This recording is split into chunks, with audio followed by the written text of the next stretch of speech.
ಆ ಪೈಪ್ ಮುಳುಗಬಾರ್ದಂತ ಕಟ್ಟಾರಿ.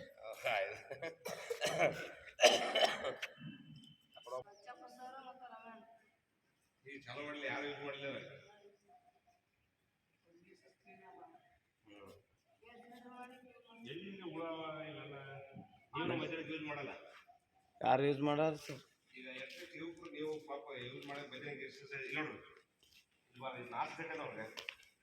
ಮಾಡ್ತಾರೆ ಸರ್. ಯಾದಗಿರಿ ನಗರದ ಜಿಲ್ಲಾ ಕ್ರೀಡಾಂಗಣದ ಒಳಗಡೆ ಇರ್ತಕ್ಕಂಥ ಈಜುಕೊಳ 2009ರಲ್ಲಿ ಸುಮಾರು 1,70,00,000 ರೂಪಾಯಿ ಖರ್ಚು ಮಾಡಿ ಕಟ್ಟಿರ. ಈ ಹಿಂದೆ ಸಾರ್ವಜನಿಕರಿಗೆ ಬಳಕೆ ಆಗಿತ್ತು.